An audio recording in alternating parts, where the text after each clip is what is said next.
Good morning friends, મારું નામ સ્નેહલ વિજયકુમાર પુરાણી છે. હું શ્રી કેજે પોલિટેકનિક ભરૂચમાં ઇલેક્ટ્રિકલ એન્જિનિયરિંગ ડિપાર્ટમેન્ટમાં લેક્ચરર તરીકે ફરજ બજાવું છું. આપણે જોઈ રહ્યા છે ચેપ્ટર નંબર 3 વિન્ડ એનર્જી, જે સેમેસ્ટર નંબર 6ની અંદરમાં ગ્રીન ટેકનોલોજી વિષયની અંદરનો ચેપ્ટર નંબર 3 છે. સબ્જેક્ટ કોડ 4360904 છે. આજે આપણે વાત કરવાના છે આપણા પ્રેઝન્ટેશનની અંદરમાં એ છે વિન્ડ એનર્જીનું પોટેન્શિયલ કેટલું છે ભારતની અંદર એ જોવાના છે.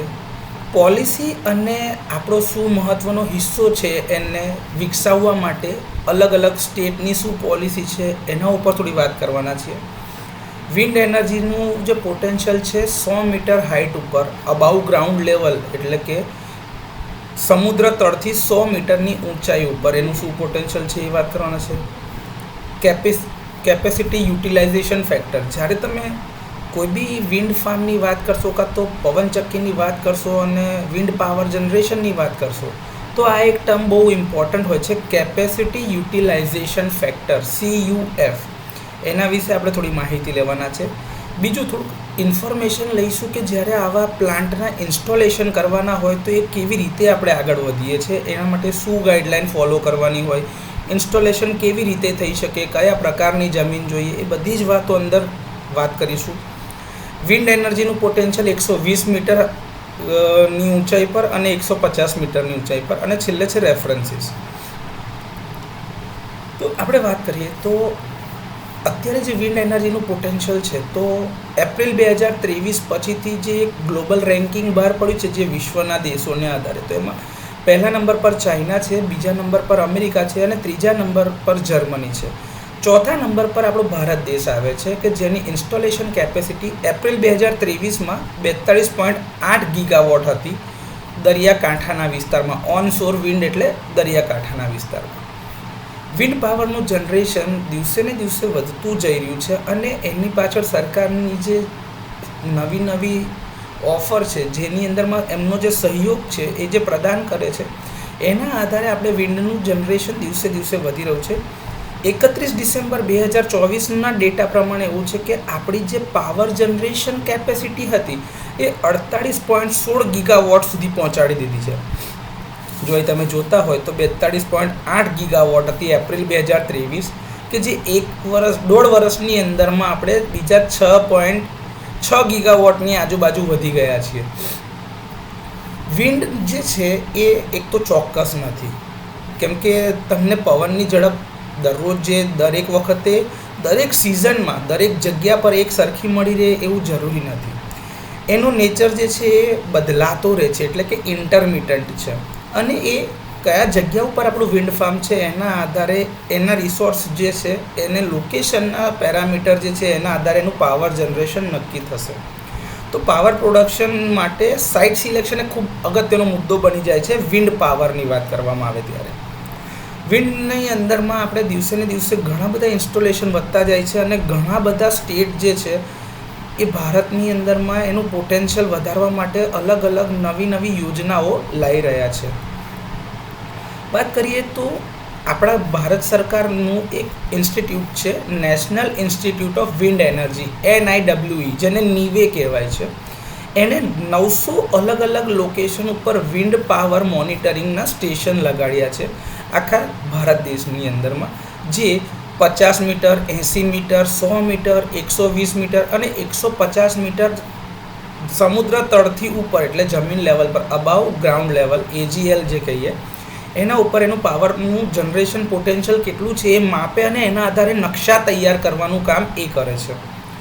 ગુજરાત પાસે અત્યારની કેપેસિટીની વાત કરવામાં આવે તો ગુજરાત અત્યારે ભારત દેશની અંદરમાં પહેલા નંબર પર છે વિન્ડમાં, જેની વિન્ડ પાવરની કેપેસિટી સૌથી વધારે છે. જેના પછી બીજો નંબર તમિલનાડુનો આવે છે. આ બંને દેશોની જે વિન્ડ પાવરની એ બંને સ્ટેટની જે પાવરની પ્રોડક્શન કેપેસિટી જે છે ઇન્ડિયાની ઇન્સ્ટોલ કેપેસિટીના લગભગ 50%નો શેર આ બંને પાસે છે. વિન્ડ ટર્બાઇન જનરેટરની જે ટેકનોલોજીની અંદરમાં વિકાસ થયો છે એના આધારે આપણે સ્વદેશી ટેકનોલોજીના આધારે વિન્ડ પાવર જનરેશન માટેના જે ટર્બાઇન્સ છે એનું મેન્યુફેક્ચરિંગ આપણા દેશમાં જ આપણે કરી રહ્યા છીએ. એ એક બહુ મોટો ભાગ ભજવે છે, જેના કારણે આપણે બીજા દેશ કાં તો બીજા અલગ અલગ પ્રોડ્યુસર્સને મેન્યુફેક્ચરર્સ પર આધાર રાખવો નથી પડતો, જેના કારણે કોઈ બી પોલિસી કાં તો કોઈ પણ રૂલ્સ એન્ડ રેગ્યુલેશન્સ એના પ્રોડક્શન અથવા તો એના ઇન્સ્ટોલેશન અને પાવર જનરેશનમાં આપણને બાદ કરતા રહેતા નથી. 70થી 80% જે ભાગ બની રહ્યા છે એના માટે, જે આપણે વિન્ડ પાવર પ્લાન્ટ બનાવવા માટે અથવા તો પવનચક્કી માટે, એના 70થી 80%નું જે મેન્યુફેક્ચરિંગ થાય છે એ આપણા સ્વદેશી એટલે કે ભારતની અંદર જ થઈ રહ્યું છે. એના લીધે આપણું વિન્ડ પાવર જનરેશનનું સેક્ટર વધારે ને વધારે મજબૂત થતું જઈ રહ્યું છે. વિશ્વની અંદરમાં જે સૌથી મોટા જાયન્ટ પ્લેયર્સ કે જે સૌથી મોટું ઇન્વેસ્ટમેન્ટ કરી રહ્યા છે વિન્ડ પાવરના ડેવલપમેન્ટની અંદરમાં, એમની બી પ્રેઝન્સ દુનિયાની અંદરમાં બધા અલગ અલગ દેશોમાં છે, પરંતુ એ આપણા દેશમાં પણ છે.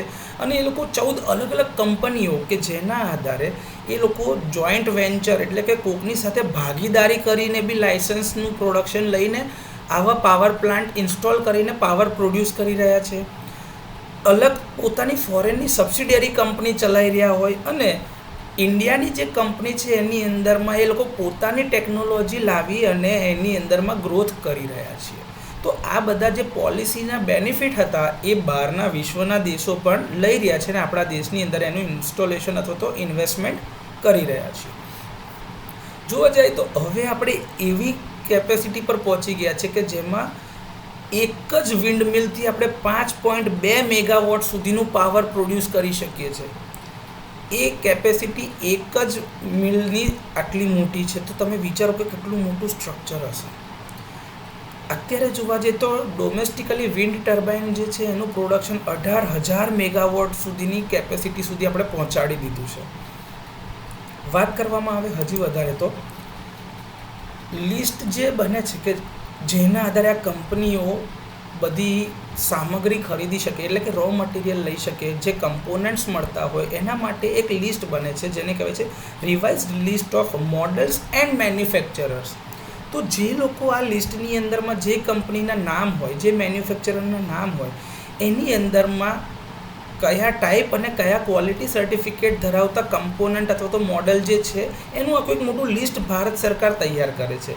એના આધારે જ નક્કી થાય કે આ બધી જે કંપનીઓ છે એને સ્ટેટ અથવા તો નેશનલ એજન્સીઝના ફંડિંગ મળે ને એ લોકોને જ બીજા બેનિફિટ્સ મળી શકે, કેમ કે એ જ પાર્ટ અથવા તો એ જ મેન્યુફેક્ચરરના જે પાર્ટ તમે લાવો એમાંથી જ તમારે વિન્ડમિલ બનાવવાની છે.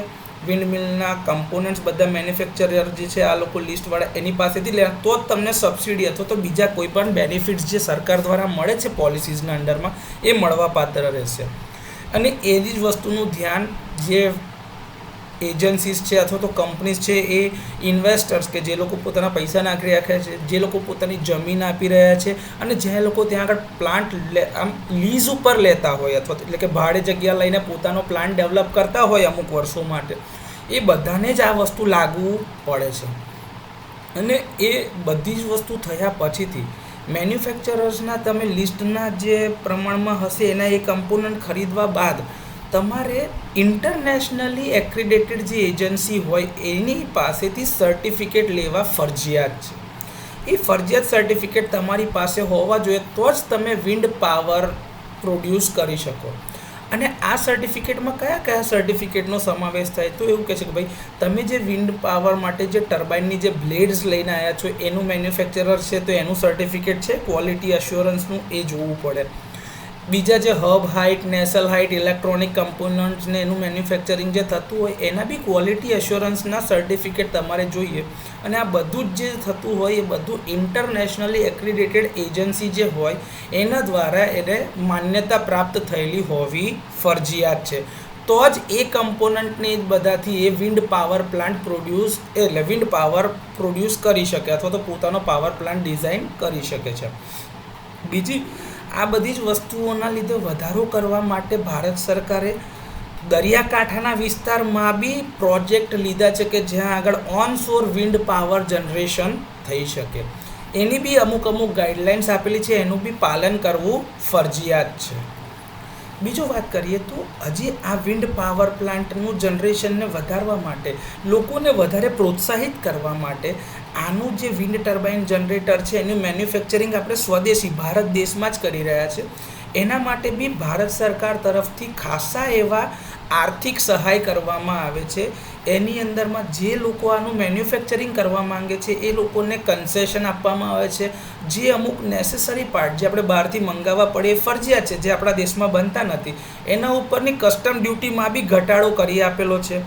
બીજા કમ્પોનન્ટ કે જે બહારથી મળતા હોય તો એવા એમઓયુ કર્યા છે કે ઝડપથી મળી રહે, જેથી કરીને કે વિન્ડ પાવર પ્રોડક્શનનો જે ઇન્સ્ટોલેશનનો જે સમયગાળો જે 4 વર્ષનો છે એની અંદરમાં એ પાવર પ્લાન્ટ ઇન્સ્ટોલ થઈને તૈયાર થઈ જાય, જેથી જનરેશન ઝડપથી મળી શકે. આ ફેસિલિટી અથવા તો આ જે કન્સેશન જે છે કસ્ટમ ડ્યુટીની અંદર, એની અંદરમાં ફાઇનાન્સ ડિપાર્ટમેન્ટે એની ડેડલાઇન વધારી આપી છે 31 માર્ચ 2025, જે હમણાં જ પૂરું થયું છે. વિન્ડ ટર્બાઇનના જે જનરેટર અથવા તો એના જે મોડલ છે કે જે પેલા લિસ્ટમાં જે મેં કીધું હતું ને, રજિસ્ટર્ડ લિસ્ટ ઓફ મેન્યુફેક્ચર અને મોડલ્સનું જે લિસ્ટ બને છે, જે ministry of new and renewable energy MNRE દ્વારા અપ્રૂવ થયેલું હોય, કે જેના દ્વારા એ લિસ્ટમાં જે કમ્પોનન્ટ હોય એ જ મેન્યુફેક્ચરર પાસેથી તમે એ જ કમ્પોનન્ટ લઈને આ પાવર પ્લાન્ટ બનાવશો તો જ તમને કન્સેશનલ કસ્ટમ ડ્યુટી સર્ટિફિકેટ મળવા પાત્ર રહેશે, અને એ મળશે તો જ તમને આર્થિક સહાય મળશે, નહીં તો મળશે નહીં. ઇન્સ્ટોલ કેપેસિટીની જે વાત કરવામાં આવે તો આપણે 31 ડિસેમ્બર 2024ની વાત કરીએ તો જો તમે જો જે આપણે કહેતા હતા ને કે ગુજરાત જે છે એ બહુ આગળ છે, તમિલનાડુ કરતાં લગભગ 1000 મેગાવોટ કરતાં આપણે આગળ નીકળી ગયા છે, અને હજી બી ઇન્સ્ટોલેશન વધતું જાય છે. જો આ બંનેની અંદરમાં તમે જો ને તો લગભગ 23,800 એટલે કે લગભગ 24,000 મેગાવોટ, એટલે લગભગ આના 50%નું જનરેશન અથવા તો ઇન્સ્ટોલ્ડ કેપેસિટી ખાલી આ 2 સ્ટેટમાં છે, ગુજરાત અને તમિલનાડુ. ત્યારબાદ બીજા સ્ટેટ કર્ણાટક, મહારાષ્ટ્ર, રાજસ્થાન, આંધ્રપ્રદેશ, મધ્યપ્રદેશ, તેલંગાણા, કેરલા બધા પછી આવે છે. દેખાય છે તમને? હા, આગળ જઈએ તો હવે આ વિન્ડ પાવરના જનરેશન માટે ગુજરાત પહેલા નંબર પર છે. તો ગુજરાતની એવી શું પોલિસી અથવા તો એનો એવો કયો રોલ છે જેના આધારે અહીંયા આગળ વિન્ડ પાવરનું ડેવલપમેન્ટ આટલું ઝડપથી થઈ રહ્યું છે? તો ગુજરાત ગવર્મેન્ટનું ફોકસ પહેલેથી જ હતું કે રિન્યુએબલ એનર્જીનો દિવસે ને દિવસે વધારો, એટલે કે વ્યાપ વધી જાય. હવે રિન્યુએબલનો વ્યાપ વધારવા માટે સરકાર પાસે 2 મુખ્ય સ્ત્રોત છે, એક છે સોલાર અને બીજું છે વિન્ડ. સોલાર માટે બી સારી એવી સબસિડીને અમુક સ્કીમ આપેલી છે, એ જ રીતે વિન્ડ પાવરની કેપેસિટી વધારવા માટે બી ગુજરાત સરકારે ખાસી એવી સ્કીમ આપેલી છે. ઓફિશિયલ ડેટાને જો ધ્યાન પર લેવામાં આવે તો લગભગ છેલ્લા 6 વર્ષની અંદરમાં ગુજરાતે વિન્ડ પાવર જનરેશનની એની ટોટલ કેપેસિટી લગભગ 10 ગણી કરી દીધી છે. એ જ બતાવે છે કે ગુજરાત સરકારનો પણ આ વિન્ડ પાવર જનરેશનને પ્રોત્સાહિત કરવા માટે કેટલો ઇમ્પોર્ટન્ટ રોલ હશે. લગભગ જઈએ તો 26%ની ટોટલ ઇન્સ્ટોલ કેપેસિટી જે આખા દેશની છે એના 26% ટોટલ ઇન્સ્ટોલેશન કેપેસિટી એકલા ગુજરાતની છે. એટલે કે લગભગ 48.16 ગીગાવોટનું જે જનરેશન થાય છે એમાંથી 12.48 ગીગાવોટ એટલે લગભગ 12.5 ગીગાવોટનું જનરેશન એક જ સ્ટેટ ગુજરાત કરી રહ્યું છે. એ લગભગ ટોટલ પર્સન્ટેજના 26% જેટલું છે, અને આ સાથે આપણે પહેલા નંબર ઉપર છીએ. વાત કરવામાં આવે તો અહીંયા જ ગુજરાતની અંદરમાં 5.2 મેગાવોટની કેપેસિટી ધરાવતું 120 મીટરની હબ હાઇટ સાથેનું એક જ વિન્ડ મિલ કામ કરે છે. એટલે કે એક જ વિન્ડ મિલ 5.2 મેગાવોટ પાવર પ્રોડ્યુસ કરે છે, જે નવેમ્બર 2022માં ઇન્સ્ટોલ કરવામાં આવ્યું હતું મુન્દ્રા ખાતે, કચ્છમાં જે છે ને ત્યાં. આપણી પાસે સૌથી ઊંચી હાઇટ ધરાવતું 3 મેગાવોટનું બી એક વિન્ડ ટર્બાઇન છે કે જે 160 મીટરની હબ હાઇટ સાથે, એ બી સૌરાષ્ટ્રમાં છે, ગોંડલમાં, ગુજરાતની અંદર જ. આ બી ગુજરાતની અંદર જ ઇન્સ્ટોલ થયેલી વિન્ડ મિલ છે. રિન્યુએબલ એનર્જીના પ્રોજેક્ટના લગભગ વાત કરવામાં આવે તો 1 ટ્રિલિયન સુધીના MOU memorandum of understanding vibrant Gujarat 2017માં કરવામાં આવ્યા હતા. જો ગુજરાતની અંદર તમને કદાચ ખ્યાલ ના હોય તો હું કહું, જે અત્યારે આપણા નરેન્દ્ર મોદી જે આપણા વડાપ્રધાન છે, એ જ્યારે ગુજરાતના ચીફ મિનિસ્ટર CM હતા ત્યારે એમને 2012ની અંદરમાં બી જસદણવાળા રોડ પર જે હાઈવે છે ને, અમદાવાદ જસદણ હાઈવે, પહેલાં જે જૂનો હાઈવે હતો, ત્યાં આગળ સાઇટ્સ બધી ઘણી બધી છે જ્યાં આગળ આવા વિન્ડ પાવર પ્લાન્ટ ઇન્સ્ટોલ્ડ કરેલા છે. તો એ જગ્યા પર મેં પર્સનલી બી વિઝિટ કરેલી છે, અને જરૂર પડશે તો એના ફોટોગ્રાફ્સ બી હું તમારી સાથે શેર કરીશ. તો એ વિચાર કરો કે કેટલા વર્ષો જૂનું આ લોકોનું એક વિઝન હશે કે આપણે વિન્ડ પાવરની અંદરમાં વધારો કરતા જવું છે. કારણ કે વિન્ડ પાવર એવું નથી કે આજે નક્કી કર્યું ને આજે જ પ્લાન્ટ ચાલુ. વિન્ડ પાવરની જગ્યાને નક્કી કરીને લોકેશન નક્કી કરતાથી ઇન્સ્ટોલેશન કમિશનિંગ થઈને ફાઇનલ પ્લાન્ટ ચાલુ થતાં સુધીનો સમયગાળો 4 વર્ષ સુધીનો છે. એટલે એટલા સમયગાળામાં પ્લાન્ટને ચાલુ કરવાનો હોય. એકલા ગુજરાત અને તમિલનાડુની જ કેપેસિટી જે છે ને એ ઓસ્ટ્રેલિયા અને મેક્સિકો કરતાં બી વધારે છે. જો તમે જાણતા ના હોય તો આ બી એક ફેક્ટ છે. તમિલનાડુની ટોટલ વિન્ડ કેપેસિટી 9608 મેગાવોટ હતી માર્ચ 2021ની આપણે વાત કરી રહ્યા છે. ત્યારે ગુજરાતની કેપેસિટી હતી એના કરતાં 1000 મેગાવોટ ઓછી, એટલે કે 8562 મેગાવોટ માર્ચ 2021. જાન્યુઆરી 2023નો એન્ડ આવતા સુધીમાં ગુજરાતની total wind power capacity 9919 megawatt થઈ, ત્યારે તમિલનાડુની કેપેસિટી 9964 મેગાવોટ, એટલે માર્જિનલી આગળ હતું તમિલનાડુ આપણી પાસે. અને મિડ 2023 એટલે કે જૂન જુલાઈ 2023 આવતા સુધીમાં ગુજરાત તમિલનાડુ કરતાં આગળ વધી ગયું હતું. અને ડિસેમ્બર 2024ની જો વાત કરવામાં આવે તો ગુજરાત લગભગ 1000 મેગાવોટથી પણ વધારના ઇન્સ્ટોલેશન સાથે તમિલનાડુ કરતાં ઘણું આગળ નીકળી ગયું છે. તો આ જ બતાવે છે કે આટલા ટૂંકા સમયની અંદરમાં જે ગુજરાત સરકારનો અમૂલ્ય ભાગ હતો, જે એ લોકોની પોલિસી, જે સ્કીમ હતી, જે ઇન્વેસ્ટરને આકર્ષવા માટેની જે પ્રદાન કર્યું, એમને જે જગ્યા આપીને જે કંઈ બી સહાયતાની જરૂરિયાત રહી, એ બધાના આધારે આજે ગુજરાત આખા ભારત દેશમાં પહેલા નંબર પર છે વિન્ડ પાવરની જનરેશનની વાત કરીએ ત્યારે. એવી જ રીતે તમિલનાડુ પણ ખાસું એવું પ્રોગ્રેસ કરે છે. 30 સપ્ટેમ્બર 2024માં ગુજરાત પછી બીજા નંબર પર તમિલનાડુ આવે છે કે જેનું ટોટલ શેર લગભગ 23% છે આખા ગુજરાત ભારતની જનરેશન કેપેસિટી સામે.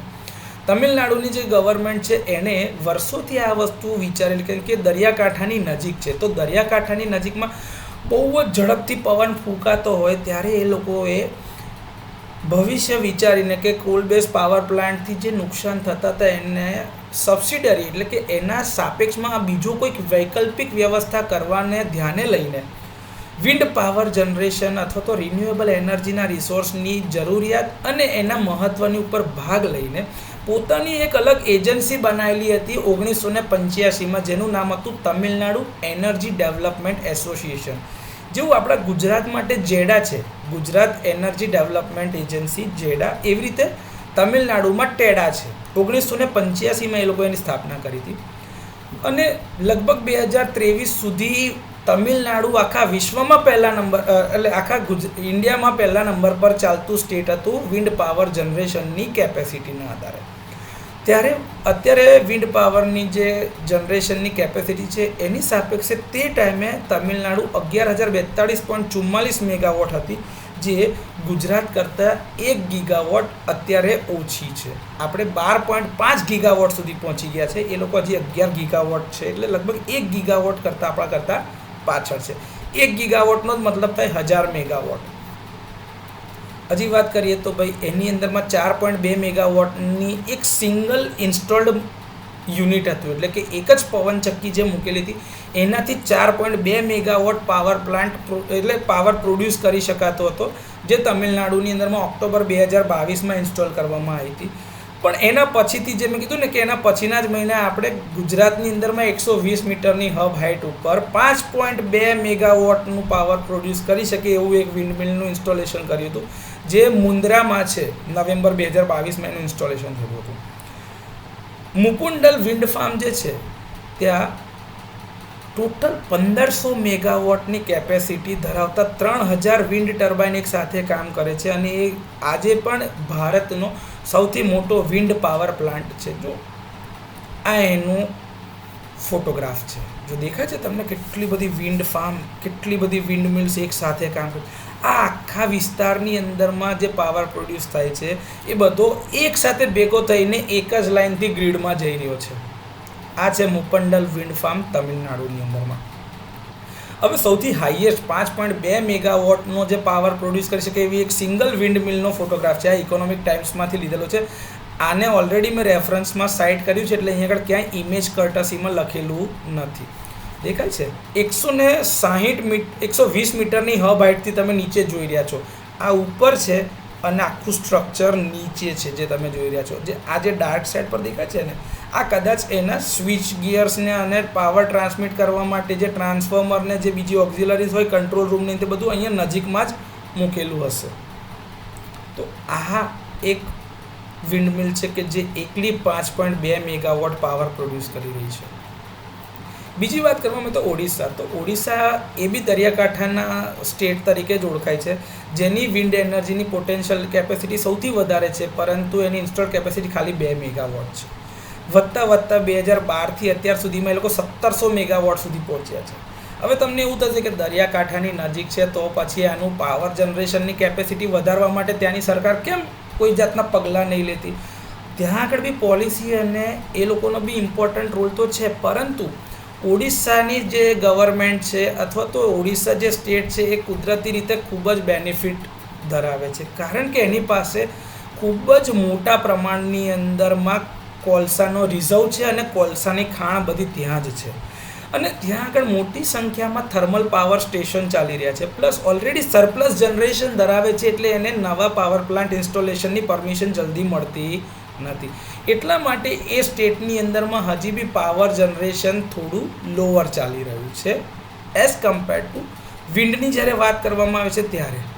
પોટેન્શિયલ એનું બી ઊંચું છે, દરિયાકાંઠાનું સ્ટેટ એ પણ છે, પરંતુ આ કારણના લીધે, કારણ કે ત્યાં થર્મલ પાવર પ્લાન્ટ ચાલે છે, પ્લસ એ લોકો સરપ્લસ એનર્જી જનરેટિંગ સ્ટેટ છે, એટલે એ લોકોને નવા પાવર પ્લાન્ટની જલ્દી પરમિશન્સ મળતી નથી. અને કદાચ બી જો મળે તો એ ધીરે ધીરે એનો વિકાસ થતો જશે. શું ખબર કે ભાઈ 2-5 વર્ષમાં આ જ કેપેસિટી હજી ઓર વધી જાય અને થર્મલનું જનરેશન ઓર ઓછું આપણે કરતા થઈ જઈએ, એવું બી બની શકે છે.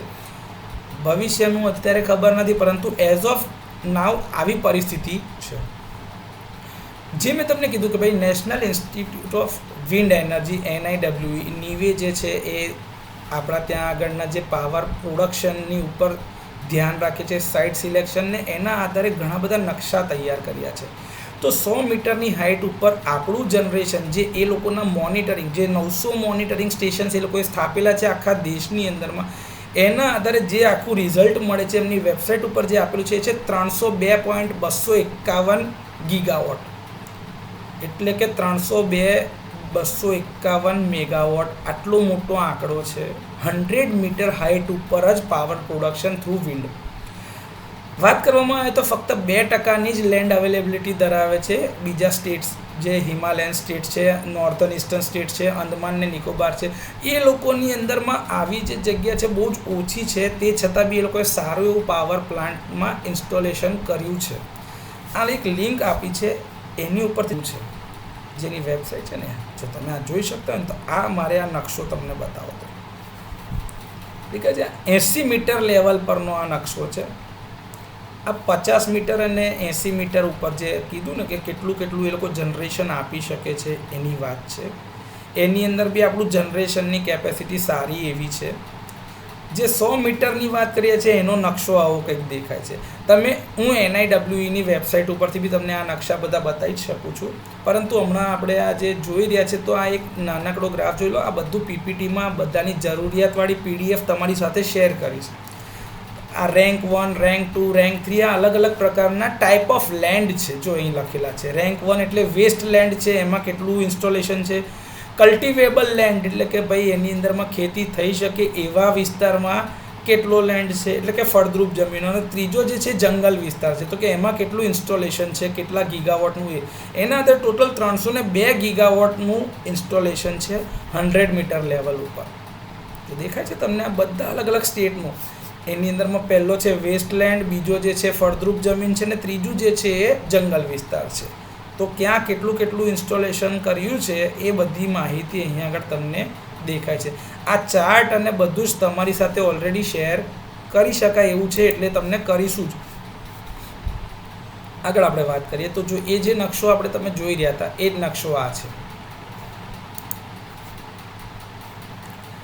અસેસમેન્ટ જે આપણે ઇન્ડિકેટ કરે છે એ શું બતાવે છે કે ભાઈ જેમ જેમ હાઇટ વધતી જાય છે એમ વિન્ડ એનર્જીનું પોટેન્શિયલ પણ વધતું જઈ રહ્યું છે. ભાઈ જે કેપેસિટી હતી 100 100 મીટર હબ હાઇટ ઉપર મેગાવોટની અંદરમાં. તો દરેક સ્ટેટ વાઇઝ કેટલી છે એ અહીંયા આગળ લિસ્ટ આઉટ આપણે કરી રાખેલી છે. તમે જોતા હોય ને તો તમિલનાડુમાં 33,800 પર છે અને ગુજરાતમાં 84,431 છે. આંધ્રપ્રદેશમાં 44,229 મેગાવોટમાં છે. આ બધું એને જ કન્વર્ટ કર્યું છે 302 ગીગાવોટની અંદરમાં વેલ્યુમાં. CUF આ એક કોમન ટર્મ તમે વારંવાર સાંભળેલી હશે. જ્યારે વિન્ડ પાવરની વાત કરવામાં આવે અથવા તો લોકો કહેતા હોય કે ભાઈ CUF, પણ આ CUF એટલે શું? તો CUF એટલે કે કેપેસિટી યુટિલાઇઝેશન ફેક્ટર. સાદી ભાષામાં કહીએ ને તો જે પાવર પ્લાન્ટના જે પ્લાન્ટ ફેક્ટર હોય છે એવા જ વિન્ડ પાવર માટે CUF એટલે કે કેપેસિટી યુટિલાઇઝેશન ફેક્ટર હોય છે. તો એ શું બતાવે છે? તો કે ભાઈ આ કેપેસિટી યુટિલાઇઝેશન ફેક્ટર એ બતાવે છે કે એવરેજ પાવર કેટલો જનરેટ થાય છે ડિવાઈડ બાય એનો પીક પાવર. એટલે આપણે જે રીતે એવરેજ કાઢીએ છીએ ને કોઈ બી વસ્તુની, એવું એવરેજ કાઢવા માટેનો જ આ ફેક્ટર છે કેપેસિટી યુટિલાઇઝેશન ફેક્ટર. હવે વિચાર કરો કે આપણી પાસે 5 મેગાવોટનું એક વિન્ડ ટર્બાઇન છે. એવરેજ 2 મેગાવોટ એ પ્રોડ્યુસ કરી રહ્યું છે અને એનો કેપેસિટી યુટિલાઇઝેશન ફેક્ટર જો ગણવામાં આવે તો 2 મેગાવોટ એને એવરેજ પ્રોડ્યુસ કર્યું છે અને 5 મેગાવોટ એની કેપેસિટી છે. તો 2/5 તો એ 40%, એટલે કે એની કેપેસિટી યુટિલાઇઝેશન ફેક્ટર કેટલું થયું? 40%. જેવી રીતે તમે એવરેજ પાવર જનરેટ કરો છો તો એ એવરેજ પાવર જનરેશન કેવી રીતે થાય? તો કે ભાઈ આખા સમયગાળા દરમિયાન મેં કેટલો પાવર પ્રોડ્યુસ કર્યું છેદમાં કેટલા કલાક સુધી એ ચાલ્યું. તો એ જ રીતે તમે એવરેજ પાવરનું જનરેશન કાઢી શકો છો. તો average power divided by plant એટલે total capacity of wind turbine, જે એ બંનેનો રેશિયો કાઢીએ તો તમને મળે છે કેપેસિટી યુટિલાઇઝેશન ફેક્ટર. હવે એવું કહેવાય છે કે ભાઈ આ CUF એટલે કે કેપેસિટી યુટિલાઇઝેશન ફેક્ટર જે છે ને એક ઇકોનોમિકલ ડિસિઝન ફેક્ટર છે કે ભાઈ એ જરૂરિયાતવાળી વસ્તુ છે.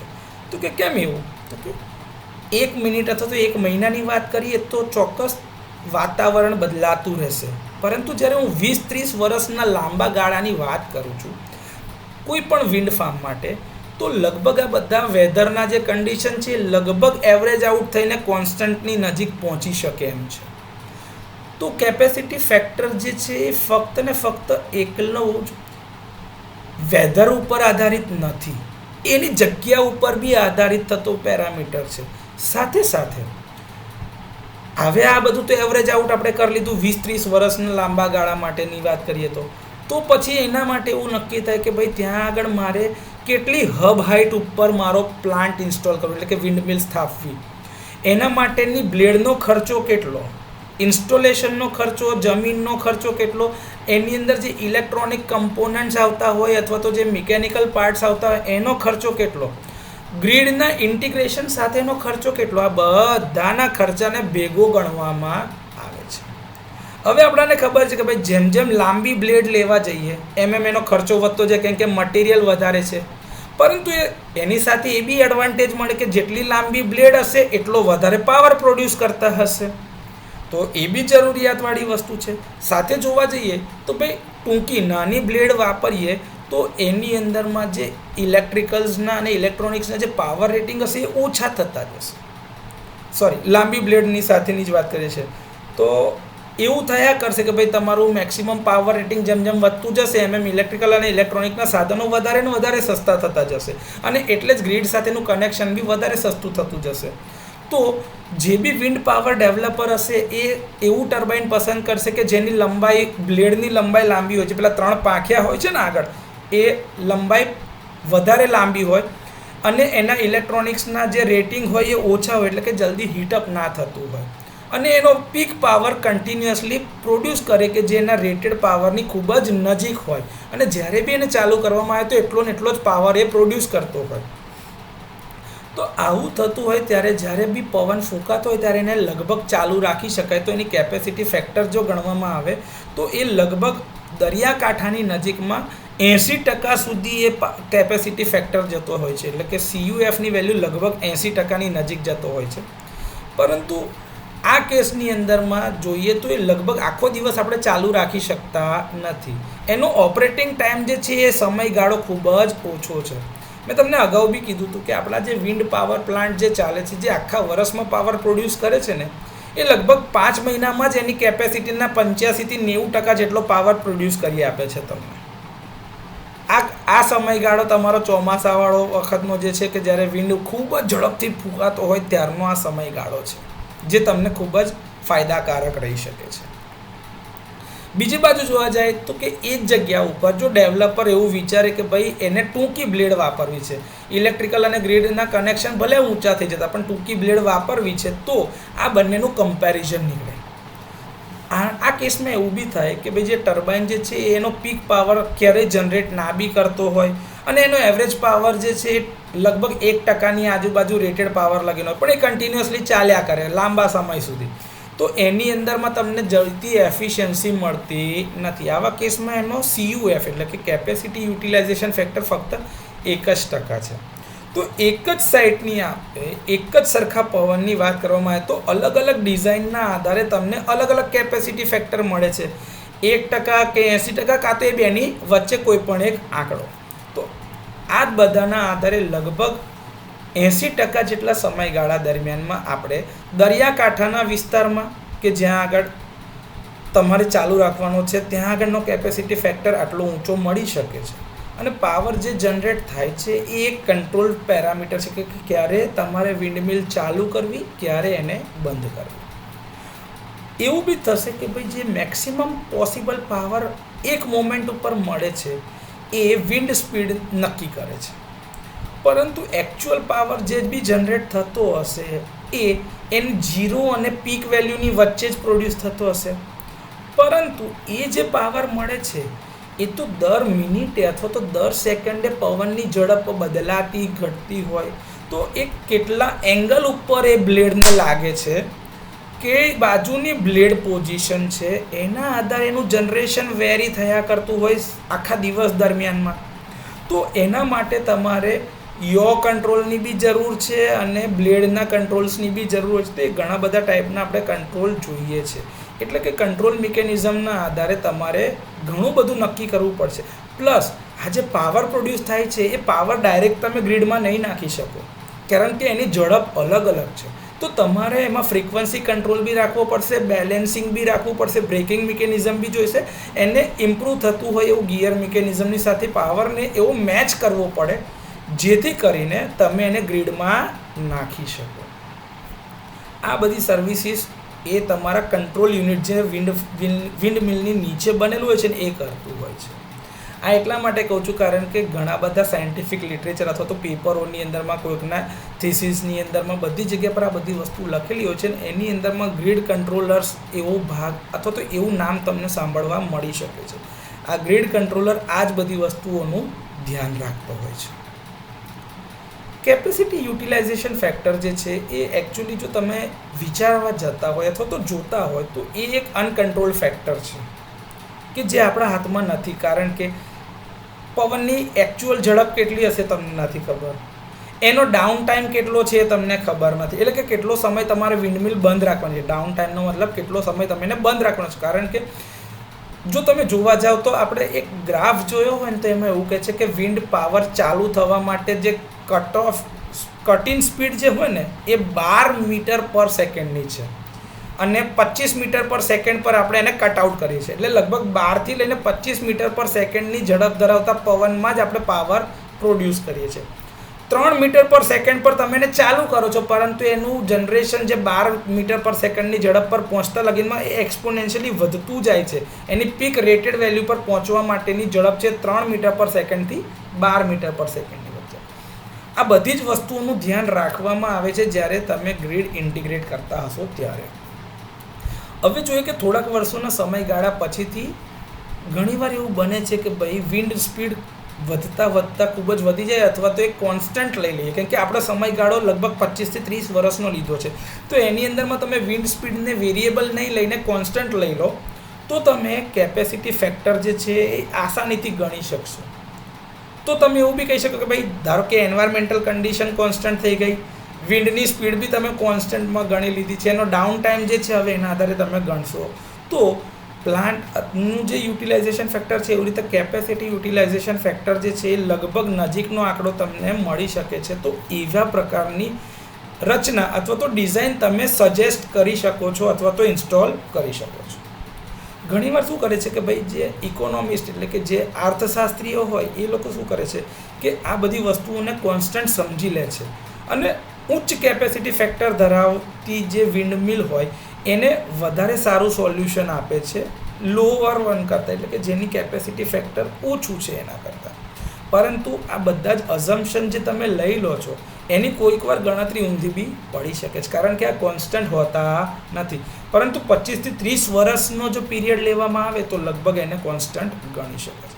જો સોલારના કેસમાં તમે એવું કહો છો ને કે ભાઈ ઉપરથી આવતું રેડિયેશન કોન્સ્ટન્ટ નથી અને તાપમાન અચળ રહેતું નથી, પરંતુ લાંબો સમયગાળો જો ગણવામાં આવે તો એને લગભગ કોન્સ્ટન્ટ કહી શકાય. એના આધારે તો આપણે અલગ અલગ ગ્રાફ બનાવેલા છે અથવા તો અલગ અલગ લોકાલિટી બને છે કે ત્યાં આગળ આટલું એવરેજ ઇન્સોલેશન તમને મળતું જાય છે. તો એવરેજ વેલ્યુ એક કોન્સ્ટન્ટની નજીક મળી શકે છે, એટલે જ આ બધી વસ્તુઓને એફિશિયન્સીને બધું કેલ્ક્યુલેટ કરવું સરળ પડે છે.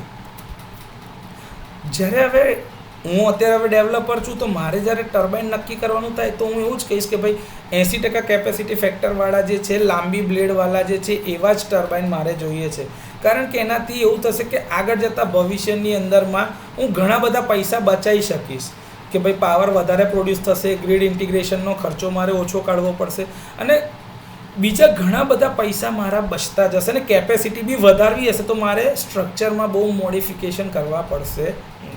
તો એ બધું વિચારીને ડેવલપર હંમેશા હાઈ કેપેસિટી ફેક્ટર માટે લોંગ બ્લેડ્સવાળા જ ટર્બાઇન વધારે પ્રિફર કરે છે. કેપેસિટી ફેક્ટર વધતો જશે એ કોઈ ખોટું ડિસિઝન બની શકે છે કોઈક વાર, પણ એ દર વખતે નહીં બને, કારણ કે ડેવલપર જે છે એ લગભગ 25 થી 30 વર્ષ માટેનું આખું એનાલિસિસ કરતો હોય છે.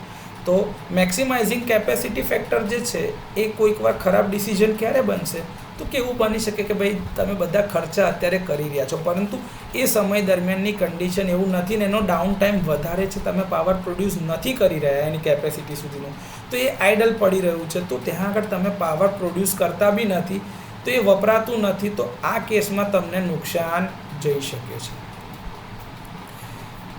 જે રીતે મેં તમને કીધું કે ભાઈ જે રીતે પ્લાન્ટનો લોડ ફેક્ટર છે એ જ રીતે તમારો કેપેસિટી ફેક્ટર હોય છે. લોંગ ટર્મની એવરેજ કેપેસિટી ફેક્ટરની જો વાત કરવામાં આવે તો એવું કહેવાય કે ભાઈ કેપેસિટી ફેક્ટર જે છે કોઈ પણ એક મુમેન્ટ પર, કોઈ પણ એક દિવસે અથવા તો કોઈ પણ વર્ષના કોઈ પણ એક દિવસે તમે લેશો તો એની એવરેજ વેલ્યુ નહીં મળે, પરંતુ લોંગ ટર્મ 25-30 વર્ષ માટે જોશો તો તમને એક એની એવરેજ વેલ્યુ મળશે જે એક લગભગ કોન્સ્ટન્ટની નજીક હશે, જેના ઉપર વાતાવરણના અથવા તો અવેલેબલ છે કે નહીં અવેલેબલ, ચાલુ છે કે બંધ છે, એ બધાની કોઈ અસર એના પર થતી નથી. મેન્ટેનન્સની બી નહીં ને કોઈ જાતની અસર એના ઉપર થશે નહીં. એવરેજ સ્પીડ જે આપણે ગાડીની ગણતા હોઈએ છીએ તો તમે એવું કહો છો કે ભાઈ અલગ અલગ સ્પીડ પર તમે જતા હોય, પણ તમે કેટલા સમયમાં તે ડિસ્ટન્સ ટ્રાવેલ કર્યું છે એના આધારે તમે એક એવરેજ વેલ્યુ કાઢતા હોય છે. એવી જ રીતે વિન્ડમિલ માટે બી એવું છે કે કેટલા સમયગાળા માટે તમે એને ચલાવી છે, એનાથી કેટલો પાવર પ્રોડ્યુસ થયો છે તો તમને એવરેજ પાવર મળશે, પ્લસ એની રેટેડ કેપેસિટીથી ડિવાઈડ કરશો તો તમને કેપેસિટી યુટિલાઇઝેશન ફેક્ટર મળશે. એટલે જ્યારે આવી એવરેજની વાત કરતા હોઈએ ત્યારે આપણે મેં તમને કીધું ને કે આપણે ગાણિતિક રીતે એનો મધ્યસ્થ કાઢતા હોઈએ. મધ્યસ્થ મતલબ કે ભાઈ કેટલો સમય કેટલો પાવર પ્રોડ્યુસ કર્યો છે ટોટલ એ ડિવાઈડ બાય કેટલા કલાકે ચાલી છે, એના આધારે તમને એવરેજ વેલ્યુ મળી શકે છે. જો તમે ગાડીની સ્પીડની ઝડપ અથવા તો કોઈ બી વસ્તુ કેલ્ક્યુલેશન કરતા હોય તો તમે માઇલ્સ પર અવરની જગ્યાએ કિલોમીટર પર અવર લઈ લો અને છેલ્લે પછી બધાને 1.6થી મલ્ટીપ્લાય કરતા જાઓ.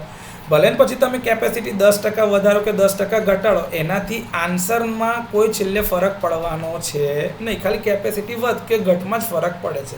આ બધું એવું છે કે ભાઈ તમે કેપેસિટી વધારી કે ઘટાડી એનાથી પાવર પ્રોડક્શન પર જ અસર થશે. કેપેસિટી ફેક્ટર વધારવું મતલબ કે એને વધારે લાંબો ટાઈમ ચલાવવું ને વધારે પાવર એના રેટેડ પાવર કેપેસિટીની નજીક પ્રોડ્યુસ કરતા જવું, એટલે કે એફિશિયન્ટ યુટિલાઇઝેશન, બીજું કંઈ છે નહીં. પીક પાવર ક્યાં આગળથી મળી શકે તો કે ભાઈ એને નેમ પ્લેટ પર લખેલો છે એની કેપેસિટી આટલી છે, એ આપણને મદદ કરે છે કે ભાઈ કયું ટર્બાઇન છે, કેટલા ડાયામીટરનું એનો સ્વેપ્ટ એટલે બ્લેડ એરિયાના લીધે એનો જે સ્વેપ્ટ એરિયા આખો જે સર્કલ બનતું હોય એનો ડાયામીટર કેટલો છે, એના આધારે આપણે એની ઓપરેશનલ કેરેક્ટરિસ્ટિક નક્કી કરી શકીએ છીએ. 2014માં વાત કરવામાં તો ભાઈ ગ્રીડ સ્કેલ વિન્ડ ટર્બાઇન જે છે એના રેટિંગ જે હતા 6 મેગાવોટની આજુબાજુ હતા. અત્યારે 7 થી 10 ગણા મેગાવોટની ડિઝાઇનમાં વધારો થઈ ગયો છે. તો તમે ઘણા બધા દિવસે ને દિવસે એડવાન્સમેન્ટ લાવતા વિન્ડ ટર્બાઇન બી અલગ અલગ ટેકનોલોજી અલગ અલગ ડાયામીટરવાળા બનાવતા ગયા છો, જેના લીધે મેન્યુફેક્ચરિંગ તો થયું જ છે, પરંતુ એક જ વિન્ડ પાવરની લીધે પાવર પ્રોડક્શનની કેપેસિટીમાં બી વધારો થઈ ગયો છે. બીજી વાત છે કે ભાઈ ઇન્ફોર્મેશન રિલેટેડ ટુ ઇન્સ્ટોલેશનની જો વાત કરવામાં આવે તો એવું છે કે વિન્ડ પાવરના ડેવલપમેન્ટ માટે લગભગ છેલ્લા 20 વર્ષથી ભારત સરકાર પ્રતિબદ્ધ છે, અને આ સમયગાળા દરમિયાનમાં આપણે વિન્ડ ટર્બાઇનની ટેકનોલોજીને વધારે એફિશિયન્ટ કેવી રીતે બની શકાય કે ભાઈ જેની અંદરમાં 225 કિલોવોટનું જે જનરેટર હતું એનાથી આપણે 3 મેગાવોટ સુધીની કેપેસિટીનું મેન્યુફેક્ચરિંગ ઇન્ડિયામાં કરી રહ્યા છીએ. આનું નેચર જે ઇન્ટરમિટન્ટ છે, આગળ બી મેં તમને કીધું હતું, તે છતાં બી આપણે લાર્જ સ્કેલની અંદરમાં વિન્ડ પાવરનું જનરેશન કરવા માટે જે કંઈ બી ચેલેન્જીસ આવતા હતા એના માટે ભારત સરકારે પોતાના પ્રયત્નો કર્યા, સ્ટેટની ગવર્મેન્ટે પોતાના પ્રયત્નો કર્યા, અને બહારના અલગ અલગ જે પોતાના પૈસા નાખતા હોય આપણા દેશની અંદરમાં ઇન્વેસ્ટર્સ, જેને આપણે કહેતા હોય ફોરેન ઇન્વેસ્ટર્સ, નેશનલ ઇન્વેસ્ટર્સ, અથવા તો આપણી ગવર્મેન્ટના અથવા તો કોઈ બી પ્રાઇવેટ કંપનીઝના ઇન્ટિગ્રેશન, એ લોકોના બધાના સહયોગથી ગ્રીડની અંદર એ પાવરને ઇન્જેક્ટ કરવા માટેના જે ચેલેન્જીસ હતા એ દૂર કરીને આજે આપણે grid connected wind farms operate કરી રહ્યા છીએ. એના ઉપર નજર રાખતી ઓથોરિટીઝ બી છે, જે પાવરના ઇન્ટિગ્રેશનને એના કાયદાઓ જે છે એનું બરોબર પાલન થાય છે કે નહીં જોતું હોય છે. આ પ્રોસેસની અંદરમાં વિન્ડ પાવર પ્રોજેક્ટ ડેવલપમેન્ટ જ્યારે શરૂ કરવામાં આવે છે તો સૌથી પહેલો મુદ્દો છે સાઇટ સિલેક્શન. હવે સાઇટ સિલેક્શન માટે બી સુટેબલ સાઇટ જોવામાં આવે છે કે એ કયા પ્રકારની જમીન છે, એના માટે કઈ કઈ પરમિશન જોઈશે, કયા પ્રકારનું પવનનો રિસોર્સ છે, ત્યાં આગળ ટેકનિકલી ને કોમર્શિયલ એનું ગ્રીડ કનેક્શન પોસિબલ થશે કે કેમ, એ બધું ચેલેન્જ જોવામાં આવે છે. ત્યાં આગળ વસ્તુ લઈ જવા લાવવા માટે ટ્રાન્સપોર્ટેશનની ફેસિલિટી, લોજિસ્ટિક અવેલેબલ, ને ત્યાં આગળની વાતાવરણની પરિસ્થિતિ બરોબર છે કે નહીં, આ સૌથી પહેલો મુદ્દો હોય છે વિન્ડ પાવર ડેવલપ કરવા માટે. હવે ડેવલપરે આ બધું એન્શ્યોર કર્યા પછીથી જે જમીન લીધી છે એ જમીનની માટેના બધા જે કાનૂની જે કાર્યવાહી હોય, જે કાગળિયા હોય, એ લીગલી બરોબર છે કે નહીં, કે એ કયા પ્રકારની જમીન છે, એ ફળદ્રુપ જમીન છે, વેસ્ટલેન્ડ છે કે જંગલ વિસ્તાર છે, આ બધા માટે જે કંઈ બી પરમિશન જરૂરિયાત હોય એ બધા જ કાગળિયા કરી લેવા ખૂબ જ ફરજિયાત છે અથવા તો જરૂરી છે. નહીં તો પરમિટ વગર તમે ક્યાંય જશો તો ઇલીગલી આનું જે પોઝેશન લીધાનો બી કેસ લાગે, અને એ ટાઈમે તમારે પેનલ્ટી પણ ભરવી પડશે. જ્યારે આવી જમીન આપવામાં આવે છે અથવા તો અલોટ કરવામાં આવે છે તો સરકાર જાતે તમને એની પરમિશન આપે વાપરવા માટેની, કેટલા વર્ષ માટેની, તો એના માટેનો એક સમયગાળો છે કે તમારે 4 વર્ષની અંદરમાં આ જગ્યાની ઉપરમાં જગ્યાની શરૂઆતથી લઈને ઇન્સ્ટોલેશન, કમિશનિંગ ને ગ્રીડ ઇન્ટિગ્રેશન થાય ત્યાં સુધી 4 વર્ષમાં આખો પ્રોજેક્ટ પૂરો કરવાનો છે. મેં તમને અગાઉ કીધું હતું એ જ. તો એ કરવાની જવાબદારી જે બી ડેવલપર હોય એની હોય છે.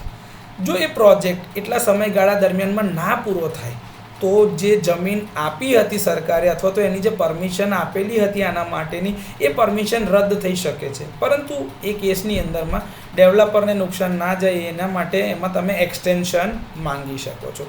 તો એ એક્સટેન્શન તમને અમુક કન્ડિશનમાં મળી શકે છે. એ જે આ મેજોર કન્ડિશન લખ્યું છે ને, આ જે છે ને મોર કન્ડિશનનો મતલબ એવું થાય છે કે એવી લીગલ કન્ડિશન કે જેની અંદરમાં કોઈ અઘટિત ઘટના બને જેમાં તમે કશું જ નથી કરી શકતા. જેમ કે આપણે વાત કરીએ COVID-19, જે કોરોના પેન્ડેમિક જે આવ્યું હતું એમાં માણસે કશું જ ના કરી શકતા હોય, તો એવી પરિસ્થિતિમાં માણસ જ્યારે આ ડેવલપમેન્ટ નથી કરી શકતો અથવા તો ઇન્સ્ટોલેશન ટાઈમે નથી કરી શકતો, તો એવા કેસની અંદરમાં એને એક્સટેન્શન આપવામાં આવે છે. કોઈપણ પ્રોજેક્ટ ડેવલપર જે છે જેને આ જમીન લઈ લીધી છે અને પોતાની પરમિશનને બધું આવ્યા તે છતાં બી 18 મહિના સુધીની અંદરમાં કાં તો એનાથી વધારે સમયગાળા દરમિયાનમાં કોઈ પણ આગળનું કામ કર્યું નથી, તો એને બીજા 30 મહિના સુધીની અંદરમાં આ કામ પૂરું કરવાનું છે એનું અંડરટેકિંગ આપવામાં આવે છે. અને જ્યારે અંડરટેકિંગ આવી જાય ત્યાર પછી એનું જે બાંહેધરી હોય છે કે ભાઈ 30 મહિનાની અંદરમાં એ ચાલુ કરી દેશે. 30 મહિના અને આગળના 18 ગણીએ તો આ તમારો સરવાળે 48 મહિના એટલે કે 4 વર્ષનો સમયગાળો થઈ જશે. પ્રોજેક્ટ ડેવલપર જે હોય છે એને પ્રોડક્ટ જે બનશે અથવા તો જે પાવર પ્લાન્ટ એનો બનશે એનાથી જે પાવરની જે ક્વોલિટી હશે એ પાવરની ક્વોલિટીની સાથે એ કેટલા મિનિટે કેટલો પાવર પ્રોડ્યુસ કરી રહ્યો છે એનો ચોક્કસ ડેટા મળી રહે એવી વ્યવસ્થા કરી આપવાની રહેશે. એના માટે જે બી પાવર પ્રોડ્યુસ થતું હશે એ બધો જ પાવરનો જે ડેટા હશે એ NIWE દ્વારા જે મોનિટરિંગ સેન્ટર હશે ત્યાં સુધી એને પહોંચાડવાના હોય છે, જેથી કરીને તમે કેટલા પાવર પ્રોડ્યુસ કરી રહ્યા છો એની માહિતી મળતી રહે. હવે તમે ડેવલપ તો કરવા ગયા તો ત્યાં આગળની સાઇટ પ્રમાણે તમારે કેટલી હબ હાઇટ જોશે, એટલે કે ભાઈ તમે 50 મીટર પર જાઓ છો, 80 મીટર પર, 100 મીટર, 120 મીટર કે 150 મીટર પર પ્રોડ્યુસ કરી રહ્યા છો, એ બધું તમારે જોવું પડે. સાથે એની આજુબાજુની કન્ડિશન એ 25-30 વર્ષ સુધી ચાલશે કે કેમ, એ સસ્ટેનેબિલિટીને બધા ઉપર એ લોકો ધ્યાન આપે છે. બીજું કે આવા પાવર પ્રોડક્શનથી આજુબાજુના વિસ્તારમાં કોઈ નુકસાન કોઈને થવું જોઈએ નહીં, એનું બી ધ્યાન ડેવલપરે રાખવાનું હોય છે, એના બી NOC લેવાના હોય છે. હવે આવી વિન્ડ ઇન્ડસ્ટ્રીને વધારે બહોળા પ્રમાણમાં સપોર્ટ કરવા માટે એકેડેમિયા એટલે કે જે એકેડેમિક્સના છે એ લોકો, રિસર્ચર્સ છે, જે ઇન્ડસ્ટ્રીના લોકો છે, બધાને ભેગા થઈ શકે જેથી કરીને વિન્ડ પાવરનું પોટેન્શિયલ પર એનાલિસિસ લોકો કરી શકે, એના ડેટા મળી રહે. એના માટે NIWE નિવેક જે કહીએ છીએ એ ફાઇનાન્શિયલ આસિસ્ટન્સ આપે છે, જેને ભારત સરકાર દ્વારા ચાલુ કરવામાં આવેલું છે, જેનું ફૂલ ફોર્મ છે national institute of wind energy NIWE. એ કોઈપણ પ્રકારના ખર્ચા વગર આવો ડેટા તમને આપી શકે છે. ધ પ્રોજેક્ટ ડેવલપર જે છે એણે નક્કી કરવાનું છે કે જે બી કમ્પોનન્ટ મળે છે એનું ટ્રાન્સપોર્ટેશન સાઇટ સુધી થઈ શકે, એના માટેનું એક્ઝિસ્ટિંગ ઇન્ફ્રાસ્ટ્રક્ચર ત્યાં આગળ બનાવવાનું છે, અને કોઈ પણ કન્ડિશનની અંદરમાં એને જે કંઈ બી વધારો ઘટાડો કરવાનો છે તો એના જે કંઈ બી લીગલ ઇસ્યુઝ હોય એ બધા જ સોલ્વ કર્યા વગર એને આ કામ કરવાનું નથી. સૌથી પહેલાં કાનૂની રાહે જે કંઈ બી સર્ટિફિકેટને જેની બી જરૂરિયાત પડતી હોય બધું જ એને લઈ જ લેવાનું છે, તો જ એ પ્રોજેક્ટ ડેવલપરનું કામ આગળ જશે. કોઈ કેસમાં આવું નથી થતું અને એ લીગલ કાગળિયા બરોબર ના હોય તો એ કેસની અંદરમાં પેનલ્ટી બી લગાડી શકાય છે અને જેને નુકસાન થયું છે એને કમ્પન્સેશન પણ આપવામાં આવે. પ્રોજેક્ટ ડેવલપરે ગ્રીડ કનેક્ટિવિટી માટે ટેકનિકલ અને કમર્શિયલી ફિઝિબલ છે કે નહીં એ બી ચેક કરવાનું છે કે જે સાઇટ એને નક્કી કરી છે. જો સાઇટની અંદરમાં કોઈ જગ્યા ઉપર ખાડા આવતા હોય, કોઈ જગ્યાની ઉપર બહુ મોટી વિશાળ જગ્યા એવી છે કે જ્યાં આગળ સૌથી બહુ મોટા ખાડા છે, એટલે કે જે ખાઈ આવતી હોય કુદરતી રીતે, જંગલ વિસ્તાર આવતો હોય, કાં તો એની આજુબાજુની કોઈ બી જમીન કે જ્યાં આગળ એટલે કે તળાવ કે કશું બી છે, પછી કોઈક નાનકડું જંગલ જેવો વિસ્તાર કે જ્યાં આગળ આજુબાજુના પશુ પક્ષીઓ બધાનું શેલ્ટર એટલે કે એ લોકો ત્યાં આગળ નેચરલી રહેતા હોય, ત્યાં આજુબાજુની જે ફ્લાઇંગ ઝોન છે કે જ્યાંથી વિમાન આવજા થતા હોય, સિવિલ એવિએશન હોય, ડિફેન્સ હોય, કોઈ અલગ અલગ એવા હેરિટેજ એસ્ટાબ્લિશમેન્ટ જેમ કે તાજમહેલ લઈ લો કાં તો પછી લાલ કિલ્લો લઈ લો, આવું બધું કંઈ બી નજીકમાં કોઈ બી એવું હેરિટેજ એસ્ટાબ્લિશમેન્ટ હોય તો એ બધા અલગ અલગ વિભાગો પાસેથી આ લોકોએ NOC લેવી ફરજિયાત છે. આ બધી NOC મળે એના માટે અમુક વ્યવસ્થા એ લોકોએ કરી આપવી પડે, કેમ કે ધારો કે જંગલ વિસ્તાર તમે હટાવ્યા કે ભાઈ ત્યાં આગળ તમારે ઇન્સ્ટોલ કરો તો એનાથી પક્ષીઓને કે આને કોઈને કંઈ નુકસાન નહીં થાય, તો એના માટે તમે એને કોઈક એવી સેફ જગ્યા આપો સામે બીજી, એના માટે જે કંઈ બી ખર્ચો કરવાનો એ બધો ડેવલપરે ભોગવવો પડે. આના માટે ચોક્કસ સારી સાઇટ મળી રહે એના માટે માઇક્રો સાઇટિંગ કરીને ઓપ્ટિમાઇઝેશનની ટેકનિક છે કે જેની અંદરમાં આ એનર્જી જે પ્રોડ્યુસ થાય છે તો એ ક્યાં આગળ તમે વિન્ડમિલ લગાડશો અને કેટલી હબ હાઇટ સાથેનું વિન્ડ ટર્બાઇન જનરેટર તમે લગાડવાના છો એ બધું નક્કી થાય છે માઇક્રો સાઇટિંગની મદદથી, જેની અંદરમાં એ જે લોકેશન હોય એ જગ્યા હોય એના ફિઝિકલના જેટલા બી પેરામીટર્સ છે બધા કન્સ્ટ્રેન્ટને ધ્યાન પર લેવાય છે. આ બધા સર્ટિફિકેશન મળ્યા પછી તમે વિન્ડ ટર્બાઇનની ટાઈપ ડિઝાઇન કરશો, એનું ડોક્યુમેન્ટેડ પ્રૂફ લેશો, એનું મેન્યુફેક્ચરિંગવાળા જે લિસ્ટ જે છે RLMM એ લિસ્ટની અંદરમાંથી મેન્યુફેક્ચરરને કોન્ટેક્ટ કરીને એ મોડલ પસંદ કરીને એનો ઓર્ડરને અંતે કન્ફર્મ કરીને પછી ડિઝાઇનના અઝમ્પશન, સ્પેસિફિક સ્ટાન્ડર્ડ ટૂલ્સ અને બીજા ટેકનિકલ રિક્વાયરમેન્ટ્સની બધાની પૂર્તતા કરવાની રહે છે.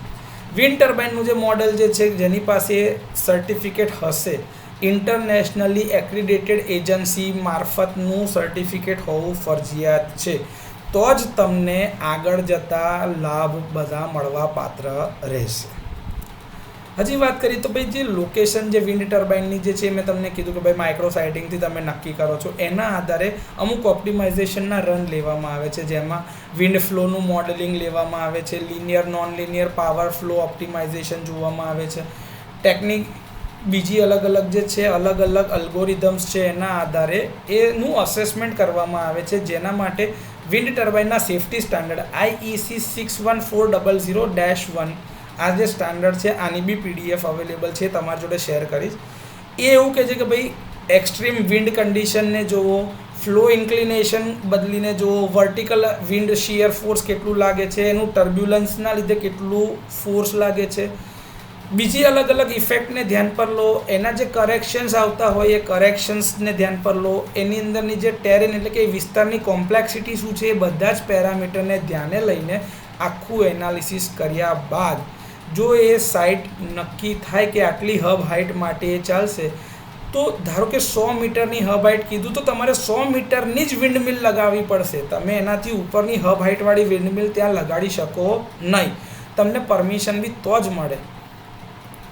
માઇક્રો સાઇટિંગ માટેનો જે ક્રાઇટેરિયા છે એ ઓપ્ટિમાઇઝેશન બેઝ પર જ આધારિત છે, અને એના માટે minimum distance between wind turbine એટલે કે ભાઈ બે પવનચક્કીઓ વચ્ચેનું મિનિમમ જે ડિસ્ટન્સ રાખવાનું છે એ કંઈ એવું ફરજિયાતપણે લેવાતું નથી. એમાં કેવું કે અમુક એંગલના સ્ક્યુઇંગને અંતે કરીને તમે વર્ટિકલ ડિસ્ટન્સ અથવા તો હોરિઝોન્ટલ ડિસ્ટન્સ જે ભાઈ તમારા જોવાના હોય છે બધા તમે જોઈ શકો. તમે ઇન્ક્લાઇન્ડ એંગલ ડિસ્ટન્સને બધું બી જોવાતું હોય છે, એમાં તો નક્કી થાય કે ભાઈ પોઝિશન ક્યાં મૂકીશું વિન્ડમિલની.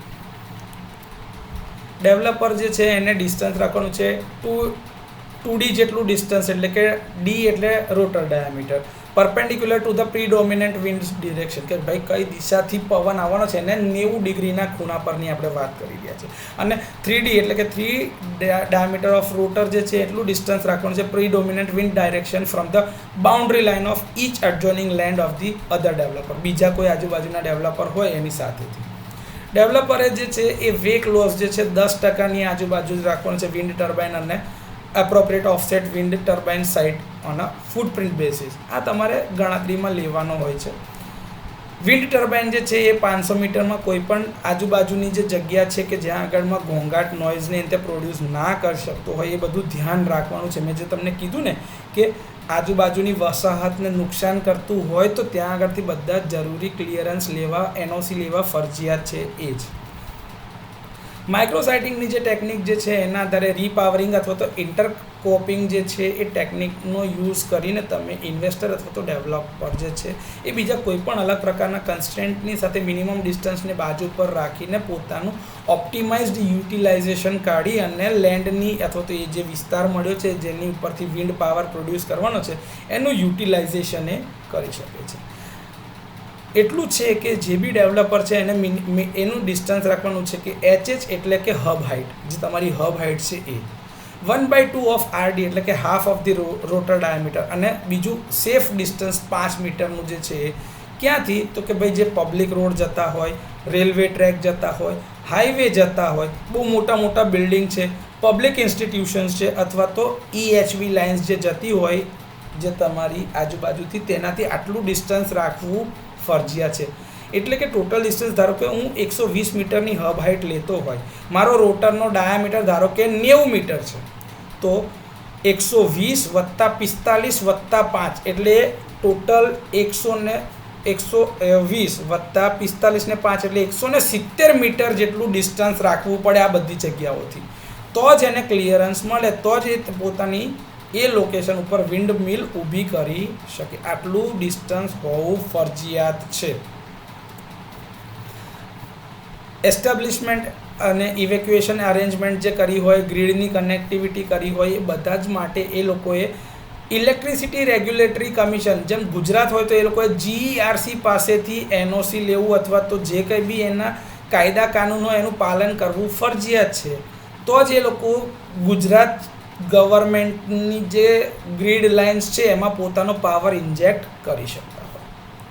વિન્ડ ટર્બાઇન જે છે એની અંદરમાં જે સર્ટિફાઈડ મળ્યા હોય, એટલે એક્રેડિટેડ એજન્સી તરફથી જે સર્ટિફિકેટ મળ્યા હોય, એ એવું કે છે ભાઈ ગ્રીડના રેગ્યુલેશન જે છે એનું એ લોકો ભાગ અથવા તો ધ્યાન રાખશે, જેમાં એક્ટિવ અથવા તો રિએક્ટિવનો પાવરનો જે કંટ્રોલ છે એ low voltage ride through technique LVRT technique જે છે એ પાવર ક્વોલિટી અને અધર એપ્લિકેબલ રિક્વાયરમેન્ટ જે છે સ્ટાન્ડર્ડ પ્રમાણની એ અને રેગ્યુલેશન જે કીધેલા છે એના જ આધારે એ લોકો પોતાનું વિન્ડ ટર્બાઇન ચલાવશે.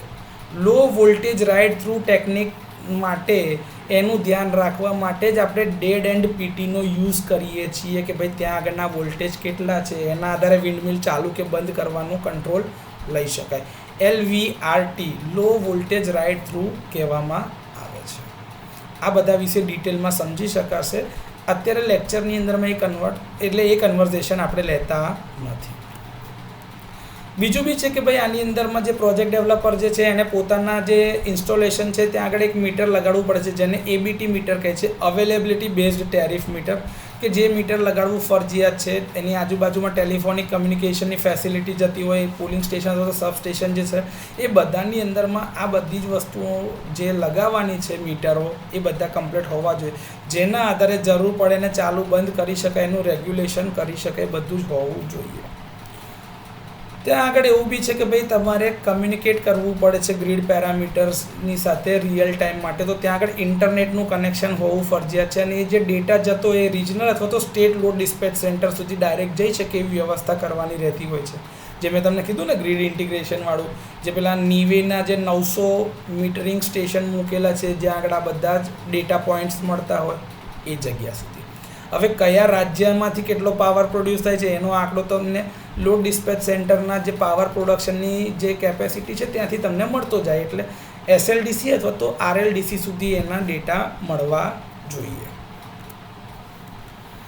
હેલ્થ અને સેફટી જે ત્યાં આગળના માણસો જે કામ કરે છે તે આજુબાજુ રહેતા હોય એના માટે બી નીવે દ્વારા જે પ્રિસ્ક્રાઇબ્ડ ક્રાઇટેરિયા આપેલો છે કે ભાઈ ઘોંઘાટ કેટલો હોવો જોઈએ, કેટલા ડેસિબલથી નીચે, ફ્લિકરિંગ કેટલું ઓછું થવું જોઈએ, બધાનું ધ્યાન એના જે સ્ટેક હોલ્ડર્સ છે એ લોકોએ રાખવાનું છે. આપણે બી જાણીએ છીએ કે ભાઈ વિન્ડનો નેચર ઇન્ટરમિટન્ટ છે અને લો CUF એટલે કે લો કેપેસિટી યુટિલાઇઝેશન ફેક્ટરની કમ્પેરિઝનમાં જે કન્વેન્શનલ પાવર પ્રોડક્શન છે તો હાઇબ્રિડાઇઝેશન એટલે કે વિન્ડ અને સોલાર ભેગું કરી દેવાય, તો એની સાથે સાથે વિન્ડની જોડે તમે બેટરી સ્ટોરેજ રાખો, સોલારની જોડે બેટરી સ્ટોરેજ રાખો, વિન્ડ અને સોલાર ભેગું કરી દો, તો આ બધું ભવિષ્યને ધ્યાન પર લઈને તમે કરી શકશો, જેથી કરીને વિન્ડ અથવા તો સોલારનો જે ઇન્ટરમિટન્ટ નેચર છે એની અસર ઓછી કરી શકાય અને આ જેટલા બી આપણી પાસે રિસોર્સ છે એનું કાર્યક્ષમ રીતે યુટિલાઇઝેશન એટલે કે વપરાશ થઈ શકે, જેથી કરીને આપણે બીજા સ્ટેટ અથવા તો બીજા અલગ પ્રકારના વાતાવરણને પ્રદૂષિત કરતા હોય એવા સ્ત્રોતની મદદથી પાવર પ્રોડક્શન ઘટાડી શકાય. 120 મીટર અબાવ ગ્રાઉન્ડ લેવલ પરની જો વાત કરવામાં આવે તો ભારત પાસે ભગવાનના આશીર્વાદ છે કે ખૂબ જ અબન્ડન્ટ સોર્સ ઓફ રિન્યુએબલ એનર્જી એટલે કે અખૂટ માત્રામાં રિન્યુએબલ એનર્જી છે. બીજા 2 દશકાની વાત કરવામાં આવે તો ભારત સરકારના યોગ્ય પગલાંને આધારે આપણે લગભગ 80% જેટલા કમ્પોનન્ટ ભારત દેશમાં સ્વદેશી રીતે બનાવી રહ્યા છે. બીજું કે ભાઈ વોટર સ્માર્ટ ઇલેક્ટ્રિસિટી જે સોર્સિસ છે એની અંદરમાં આની અંદરમાં પાણીની જરાય જરૂરિયાત છે જ નહીં, બહુ જ ઓછી જરૂરિયાત સાથેના એનર્જી રિસોર્સ છે. બીજું ઇન્ડિયા જે છે એને પોતાનો એક મક્કમ નિર્ધાર કીધેલો છે કે ભાઈ અમે અમારા ત્યાં આગળમાં એવી પોલિસી બનાવીશું જેથી કરીને અમારા ત્યાં આગળમાં વિન્ડ પાવર પ્લાન્ટમાં જેટલા બી લોકો પોતાનું ઇન્વેસ્ટમેન્ટ કરી રહ્યા છે એ લોકોને નુકસાન ના જાય, પ્લસ વિન્ડથી જે પાવર પ્રોડ્યુસ થાય છે એમાં વધારો થઈ શકે, એમાં એ લોકો પોતાનો સહયોગ આપી શકે એવો બિઝનેસ સ્ટ્રેટેજી અથવા તો એવું બિઝનેસ મોડલ ડેવલપ કરેલું છે. આની સાથે સાથે એ જ બધાની રિલાયબલ ઇન્ફોર્મેશન તમને વેબસાઇટ અથવા તો સોર્સ પરથી મળતી રહે એની બી એ લોકોએ વ્યવસ્થા કરેલી છે. 120 મીટરની હાઈટ પર જોવા જઈએ તો આપણે પોટેન્શિયલ અસેસમેન્ટ જે કર્યું છે એની અંદરમાં 2 વચ્ચેનું 500 મીટરના ડિસ્ટન્સ સાથે તમે મેસો માઇક્રો ટાઈપનું જે સાઇટિંગ જે કીધું કે જગ્યા પસંદ કરવાનું જે છે એની અંદરમાં ન્યુમેરિકલ વિન્ડ ફ્લો મોડલ સાથે બધું ગણતરી કર્યા બાદ 406 અલગ અલગ મેજરમેન્ટ સાઇટ આખા દેશમાં છે. આ 406 મેજરમેન્ટ સાઇટ કોની છે? તો કે ભાઈ national institute of wind energy, નીવેની. 120 મીટર AGL એટલે કે અબાવ ગ્રાઉન્ડ લેવલ ઉપર જે પાવરનું પ્રોડક્શન છે ખૂબ જ સારું છે, જેના લીધે આપણું જનરેશન વધતું જાય છે અને આપણે એમાં દરિયાકાંઠાથી દૂરના વિસ્તારમાં ઓફશોર વિન્ડમાં પાવર પ્રોડક્શન વધારી રહ્યા છે. બીજું, કેપેસિટી યુટિલાઇઝેશન ફેક્ટર અને જમીન કયા પ્રકારની મળે છે એના આધારે ઇફેક્ટિવ ડિસિઝન લઈને આપણે કેટલી હબ હાઇટ સાથેનો વિન્ડ મિલ અથવા તો વિન્ડ પાવર પ્લાન્ટ લગાવવો એ નક્કી કરતા હોઈએ છીએ. બીજું છે કે 120 મીટરની હાઇટ ઉપર જે આપણા વિન્ડ પાવર પ્લાન્ટ ડેવલપ થયા એના આધારે આપણા દેશની અંદરમાં વિન્ડ પાવર જનરેશનમાં એક અલગ પ્રકારની ઉર્જાનો સંચય થયો અને એની પ્રગતિ એટલી ઝડપથી થઈ કે આપણે અનએક્સપેક્ટેડ ગ્રોથ સાથે ઘણું બધું વિન્ડ જનરેશન કરી શકીએ છીએ. આના માટે લેન્ડ પસંદ કરવા માટે પેટર્ન અને એની સુટેબિલિટી માટે સેન્સિટિવિટી એનાલિસિસ બી કરવામાં આવે છે, જેથી કરીને વાતાવરણ સાથે ત્યાં આગળના નેચરલ હેબિટેટમાં રહેતા લોકોને બધાને કોઈ જાતનું નુકસાન ના થાય. પ્લસ સરકાર દ્વારા જે કંઈ બી કાયદા નક્કી કરવામાં આવ્યા હોય એ બધી ગાઈડલાઇન ફોલો કરવાની અને એ જ બધી જ પોલિસીના અંડરમાં જ પાવર પ્લાન્ટ કામ કરે છે એ સુનિશ્ચિત કરવાનું ફરજિયાત રહે છે. વિન્ડ રિસોર્સનું જે આપણે અસેસમેન્ટ કરીએ તો નીવેની વેબસાઇટ ઉપરથી એક આંકડો મળે છે જે એવું કહે છે કે આપણે 120 મીટરની હબ હાઇટ ઉપર 695.5 ગીગાવોટનો પાવર પ્રોડ્યુસ કરી રહ્યા છે અને એ જગ્યાએ 150 મીટરની હબ હાઇટ ઉપર 1164 ગીગાવોટની જનરેટિંગ કેપેસિટી છે. ગુજરાતમાં 142.56, રાજસ્થાનમાં, કર્ણાટકા, મહારાષ્ટ્ર, આંધ્રપ્રદેશ બધામાં આટલી કેપેસિટી ધરાવે છે. 120 મીટર અબાવ ગ્રાઉન્ડ લેવલ ઉપર પાવર ઇન્સ્ટોલ્ડ કેપેસિટીની વાત કરીએ. 695 ગીગાવોટનું જે પોટેન્શિયલ છે એમાંથી 340 ગીગાવોટ જે છે એ વેસ્ટ લેન્ડ એટલે કે જે ઉપયોગમાં અથવા તો વપરાશમાં નથી લેવાતી એવી જમીન ઉપર છે. 347 ગીગાવોટ જે છે એ ફળદ્રુપ જમીન ઉપર છે અને 8 ગીગાવોટનું જે ઇન્સ્ટોલેશન છે એ જંગલ વિસ્તારમાં છે. 132 ગીગાવોટ જે પ્રોડ્યુસ થાય છે એની અંદરમાં લગભગ 32% જે છે એ ખૂબ જ હાઈ કેપેસિટી યુટિલાઇઝેશન ફેક્ટર ધરાવતા વિન્ડ મિલ્સ છે, જ્યારે વિન્ડ પોટેન્શિયલ 57 ગીગાવોટનું જે પોસિબલ છે એમાં એની કેપેસિટી 35% કરતાં પણ વધારે છે. એવા વિસ્તારોમાં એનું ઇન્સ્ટોલેશન થયેલું છે. તો અલગ અલગ સ્ટેટમાં કેટલા ટકાની કેપેસિટીના આધારે જો દેખાય છે 25 થી 28% કેપેસિટી યુટિલાઇઝેશન ફેક્ટર, એમાં કેટલા મેગાવોટનું ઇન્સ્ટોલેશન છે, 28 થી 30, 30 થી 32, 32 થી 35 અને 35% કરતાં વધારે યુટિલાઇઝેશન ફેક્ટર ધરાવતા હોય એવી જગ્યા ઉપરને આ છે ટોટલ કેટલું ઇન્સ્ટોલેશન થયેલું છે એનો આંકડો. તો આ બધા અલગ અલગ આખા ભારત દેશના બધા સ્ટેટનો આંકડો જ્યારે કાઢવામાં આવે છે તો એ આટલો મળે છે 695.509 ગીગાવોટ, જે તમને કીધું એ 120 મીટરની હબ હાઇટ ઉપર જ. 150 મીટર લેવલ પર જો વાત કરવામાં આવે તો જે તમને કીધું 1164 ગીગાવોટ આપણે પ્રોડ્યુસ કર્યા છે. એમાં રાજસ્થાન આપણા કરતાં આગળ છે. રાજસ્થાન, ગુજરાત, મહારાષ્ટ્ર, કર્ણાટકા, આંધ્રપ્રદેશ આ બધા ટોપ સ્ટેટ્સ છે કે જે આટલો પાવર પ્રોડ્યુસ કરી રહ્યા છે. એનો જે નકશો જે છે એ બી ઓલરેડી બતાવેલો છે, એ બી તમારી જોડે હમણાં શેર કરું છું. એ બી તમને બતાવું છું કે ભાઈ આપણી પાસે ઘણું એવું પોટેન્શિયલ છે અને ઘણી બધી એવી સાઇટ્સ છે કે જેના આધારે આપણે 150 મીટર અબાવ ગ્રાઉન્ડ લેવલ ઉપર પાવર પ્રોડ્યુસ કરી રહ્યા છીએ. આ જે તમને કીધું કેપેસિટી યુટિલાઇઝેશન ફેક્ટરના ડેટાના આધારે જો છે દેખાય છે સ્ટેટ વાઇઝ, આ ગુજરાત, બધા અલગ અલગ સ્ટેટ. હા, જમ્મુ અને કાશ્મીર ને તે બધામાં જ્યાં ઝીરો છે ત્યાં આગળ હજી બી ઝીરો છે અને કદાચ ભવિષ્યમાં ત્યાં આગળ પણ એનો વિકાસ થઈ શકે છે. આખા બધા સ્ટેટની જ્યારે વાત કરવામાં તો આર્યા દેખાય છે. જે તમને કીધું 1164 ગીગાવોટ એ આર્યા 1164 ગીગાવોટ, કેમ કે 10 ની 3 વડે ભાગી નાખો એટલે 0.85 થઈ જશે એટલે 1164 ગીગાવોટમાં કન્વર્ટ થઈ જશે મેગાવોટ વાળી ટર્મ. જો એનો રિપોર્ટ તમને મારે બતાવો તો એ આ કે નોર્મલાઇઝ પાવરનો કર્વ કેવો હોય છે તો તમે આજે જોયું હતું એ જો દેખાય છે આ તમને કે ભાઈ પાવર વધતો ગયો અને આ એક કોન્સ્ટન્ટ વેલ્યુ સુધી પહોંચ્યા. 12 જે છે 12 મીટર પર સેકન્ડની વિન્ડ સ્પીડથી લઈને 25 મીટર પર સેકન્ડની વિન્ડ સ્પીડ મળે છે ત્યારે પાવર લગભગ કોન્સ્ટન્ટ મળ્યા કરે છે. આ એની નોર્મલ ઓપરેટિંગ રેન્જ છે વિન્ડ પાવરની, વિન્ડ મિલની. આ એનો કર્વ તમે જોતા હોય તો ભાઈ કેટલું પાવર પ્રોડ્યુસ થાય છે. આ એનો એવરેજ કર્વ છે જે દેખાય છે તમને. મેં જે તમને કીધું કે ભાઈ 12થી લઈને 25 સુધી એક કોન્સ્ટન્ટ. 25 પછીથી એની કટઆઉટ સ્પીડ આવે છે કે ત્યાં આગળ તમે વિન્ડમિલનું ઓપરેશન કટ કરી દો છો. એને તમે ધ્યાને પર લેશો નહીં, કેમ કે પછીથી પવન બધા વંટોળિયા થતા જશે, જેના આધારે વિન્ડમિલના ઓપરેશનને નુકસાન થઈ શકે છે.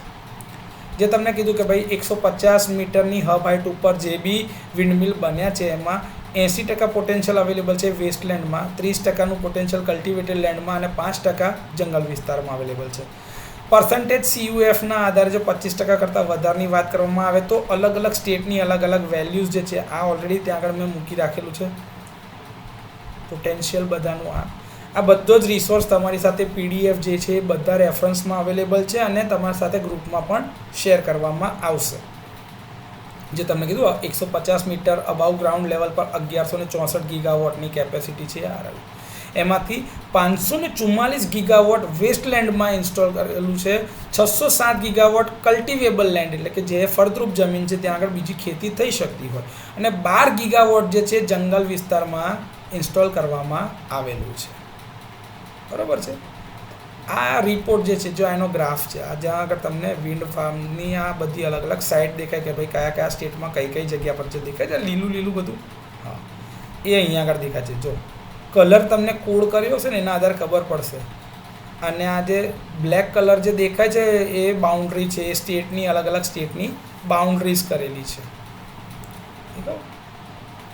અનસુટેબલ એરિયા કઈ કઈ કરવાના છે એ જો લખેલું છે આર્યા. બીજા એરિયાને ધ્યાન પર લીધેલા નથી. જે ડોટેડ અથવા તો જે માર્ક કરેલા છે એટલા એરિયાની અંદરમાં આપણે વિન્ડ મિલ એક્ઝિક્યુશન થયેલું છે. દેખાવા તમને બધા CUFના આધારે જે આ ઓલરેડી તમારી જોડે શેર કર્યો છે, PPTમાં બી બતાવેલો છે, એ જ આંકડા છે આ બધા 11,63,856. બીજા થોડા વેલિડેશન ને તેના મુદ્દા છે, પરંતુ એ આવતા લેક્ચરમાં વાત કરીશું. Thank you. આ થોડાક આપણા રેફરન્સીસ છે કે જે યુઝ કર્યા છે આપણે આ પ્રેઝન્ટેશન બનાવવામાં.